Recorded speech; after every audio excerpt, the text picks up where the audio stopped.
Saya mencoba membedah kitab-kitab, bermajlis dengan para ulama, bermulazamah dengan ulama ahli hadis, dan saya pastikan kepada mereka, akhirnya urutan berikut insyaallah taala urutan yang lebih banyak dipegang oleh para ulama-ulama ahlus sunnah wal jamaah dari hadis-hadis yang sahih bahkan mutawatir.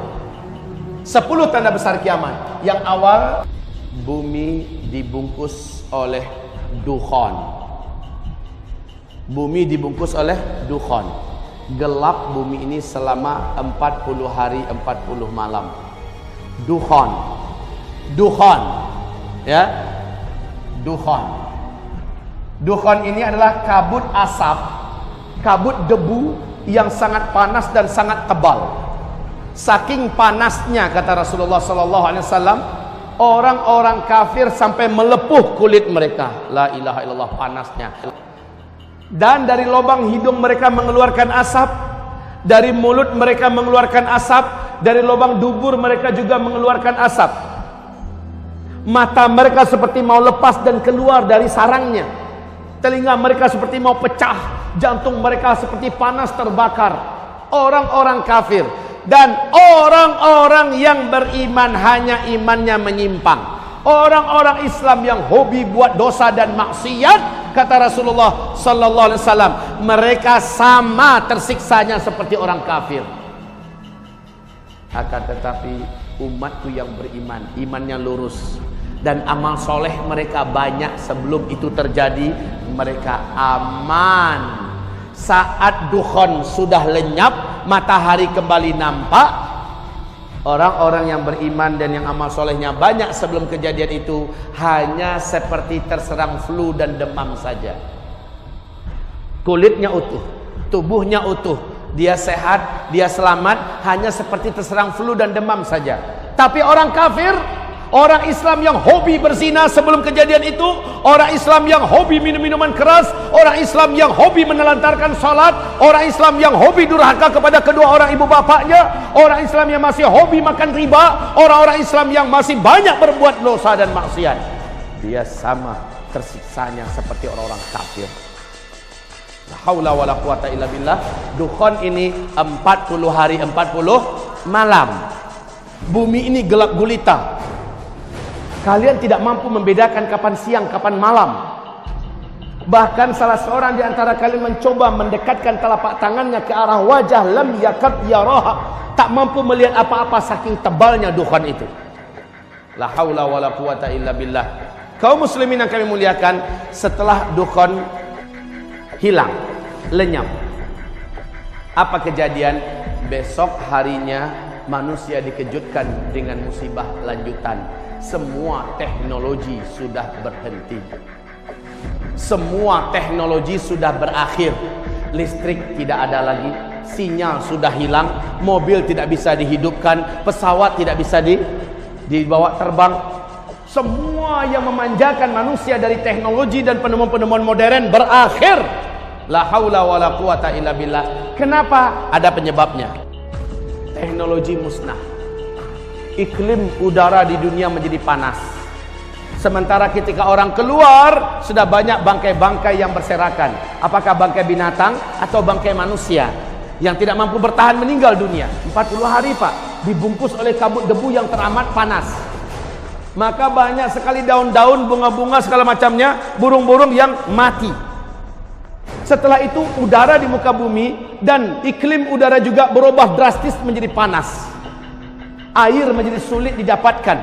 Air-air menjadi kotor karena debu tadi telah turun dan mengendap kembali di bumi. La haula wala quwata illa billah. Kaum muslimin yang kami muliakan, sejak itu kelaparan mulai melanda di muka bumi. Serentak seluruh dunia mengalami kelaparan. Sepertiga air dari langit Allah tahan. Sepertiga tanam-tanaman di muka bumi Allah biarkan mati. Kekurangan pakan secara global, serentak di muka bumi kekurangan makanan. Tahun esoknya lagi, tahun kedua, 2/3 air dari langit Allah tahan. 2/3 tanam-tanaman dan hewan yang dapat dimakan, hewan ternak yang dapat dimakan di bumi Allah biarkan mati.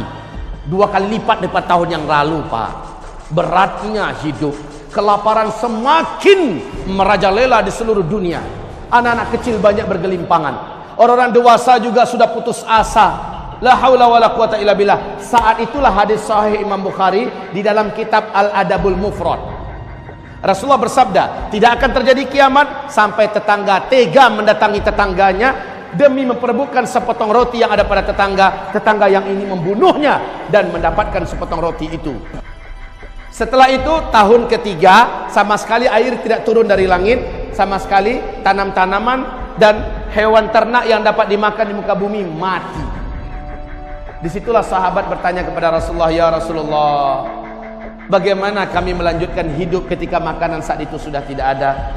Bagaimana kami bisa bertahan ketika makanan sudah putus, air tidak ada? Nabi menjawab, makan minum kalian saat itu adalah zikir. Kalian baca terus, niatkan untuk mengenyangkan perut kalian, Allah akan kenyangkan perut kalian. Niatkan ganti minum, maka Allah hilangkan dahaga kalian. Niatkan untuk menguatkan fisik kalian, Allah kuatkan fisik kalian. Zikir adalah makanan kalian, zikir adalah minuman kalian. Maka Nabi mengatakan sallallahu alaihi wasallam, ala unabbiukum bisyai', idza nazala birajulin minkum karbun aw bala'un min balayad dunya thumma da'a bihi illa furija anhu, qalu bala, qala du'a'u dhinnun. Mau enggak kalian saya ajarkan suatu amalan, suatu bacaan, apabila kalian mau membacanya, kalian mau mengamalkannya, maka tidak ada musibah seberat apapun yang datang kepada kalian, tidak ada satu bencana sehebat apapun yang menimpa kalian, melainkan kalian kalau membaca ini, kalian amalkan ini, Allah akan selamatkan kalian, Allah akan bebaskan kalian dari bencana tersebut. Mau, kata Rasul? Para sahabat menjawab, qalu bala, mau ya Rasul, mau. Nabi mengatakan, du'a'u dhinnun, doa dhunnun. Dhunnun itu adalah gelarnya Nabi Yunus. La ilaha illa anta subhanaka inni kuntu minal zalimin. Sama-sama baca. La ilaha illa anta subhanaka inni kuntu minal zalimin. Terdengar zikir itu membumbung ke arasy Allah, mengguncang arasy Allah. Lalu Allah perintahkan para malaikat turun, kalian periksa siapa yang berzikir itu. Allah maha tahu, tapi Allah ingin beberkan ini kepada makhluk sampai hari kiamat. Malaikat periksa, ternyata zikirnya Nabi Yunus. Maka kata Rasulullah, siapa yang berzikir dengan zikir Nabi Yunus, apapun musibah yang dihadapinya dalam hidup, Allah pasti akan lepaskan dia dari musibah itu.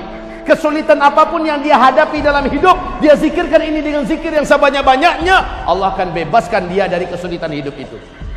Zikir ini dibaca terus-menerus.